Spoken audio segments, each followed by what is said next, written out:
standing in the way, a very familiar face. The dojo wants blood. Quote.EX coming back through for yet another set, and perhaps given what we have seen thus far on the stream, this is what you would have predicted, because Quote.EX did quite well against Delinquent Fox, not really letting them play the game, and then on top of that, surviving a set in 5 games against, and this is the name of the player, this game sucks. So, I mean, that's what look. That's what's on the Start GG. I'm just gonna say it, but that's we're just gonna abbreviate it to TGS because I don't want SNK getting the wrong idea. Either way, we're going to winners final. Game number 1. This Kane versus Preacha, the unstoppable force meeting the immovable object. And BloopBloop literally has their hands full with this one because they're gonna have to find a way to mitigate the pressure. What Quote did so well is Quote was able to. What Quote was able to do earlier was Quote was able to basically get into the faces of like whoever he was playing by wow, and whipping the DP. Oh no! Yeah. I know you didn't mean to do that feint back. That's unfortunate. Yeah, and Preacha in overheat now, so you're just gonna have to get things done the old-fashioned way. Got that red jacket on, no Tekken, and that's gotta be something that you're not appreciating right now if you're Preacha. You have to, you have a lot of pressure being put upon you, but luckily, Kane getting just a little too ambitious with the buttons. You're able to find something, but BloopBloop able to cool things down, pour a little water on the hot plate that was Preacha. That is going to be round number 1 in favor of the Kane stalwart. Yeah, that crouching C is kind of ridiculous on Kane. I'm not going to lie to you. Here we go. But safe pressure coming out from Kane once again. Inside the corner, empty hop low. And now the set play. Here we go once again. And catches him grabbing where my hug at. And already one on the board for Kane. Yeah, BloopBloop has been taking people to task with this one, and I mean, maybe it's just a lack of familiarity with this game. I mean, this game has been out for 2 weeks, so obviously you've had time to lab and you've had time to figure things out.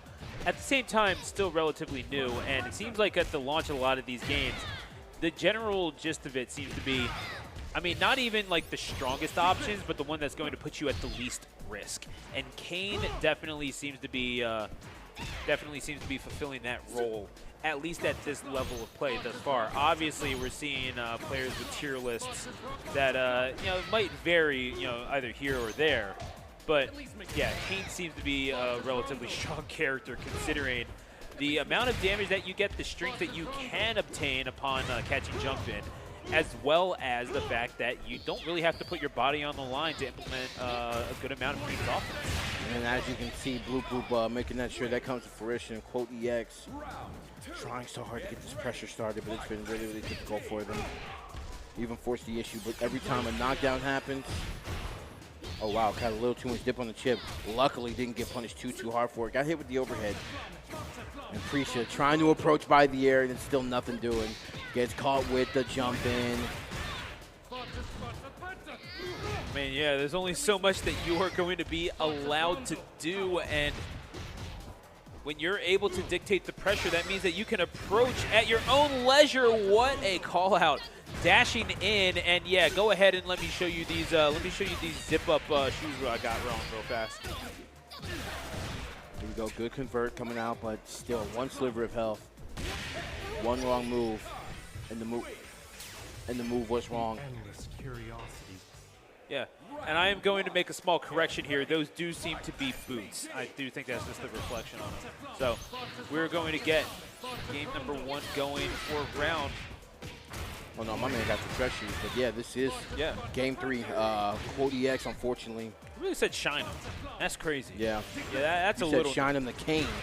That is regal Kane. Kane don't shine his own shoes. Kane get somebody else to shine their shoes. Exactly. You don't get that kid with the balloons to do it up there. It's like, hey, you want this tip or not? Right. So we're going to see game number 3 now. Again, starting out, much as this set has carried on, with Kane not taking a whole lot of damage and Kane's opponent taking a metric ton of it. This is a family event, I will remind y'all. But again, trying to find the jump-ins, and again, I think like the key has to be to not be deterred from it. Like your whole deal is moving around, so you have to not be afraid. Like, okay, you're going to get caught. You have to accept that. You just got to take these punches in the face. The question is, are your strings efficient enough for you to be able to take advantage as a result? And Quote, you could say, I mean, in football terms, a downhill runner, we do see him getting a lot off of these strings when you're able to get them, but it does take 2 or 3 touches in order to really get him into that advantageous position. Then we're really offset what Kane is able to do with like 1 or 2 interactions. You lost what looks like 40%, 60% off the interaction. Yeah. And this looks like it's off or not. Going to be able to throw the ignition gear right there, but nothing doing. And BloopBloop has an opportunity, and I'm not sure if you're in SPG or not, but you might want to at least burn a couple of red line gears. Not going to lie to you. Oh, you got something. Okay. And that is exactly what you needed in order to get yourself back into this thing. It took a lot of meter in order to get that done, and now you're trying to build it back up the old-fashioned way. You have one bar left, so you're not hopeless. But yeah, you're out of SPG already, so you're not going to be able to make those fireworks happen like you did in that first set that we saw of his on stream. There you go, Quote.EX. He's able to get this sequence, you know, every now and again, but unfortunately, BloopBloop literally forcing issues with one really, really big sequence to start. Making him block right here, Okay, but I love tech. the throw tech. See now, okay, yeah, and again, you have to not go away from those jump-ins. Fine, you get punished, whatever. At least you're getting counter hit. At least you're making them slow down a little bit. At least you're in control of your own fate somewhat. But Quote, again, you do have your backup against the wall. You do have those ranged options to deal with, but you're going to get chipped away, and BloopBloop is going to take that every day of the week. That is BloopBloop on to grand finals by a score of 3-0, and you can see the gears turning in Quote's head already. Yeah, and it's been the same question that's been literally on everybody else's mind. What do we do to stop Kane? How are we going to be able to put Kane into enough pressure to where they're not hitting me with these set play situations? And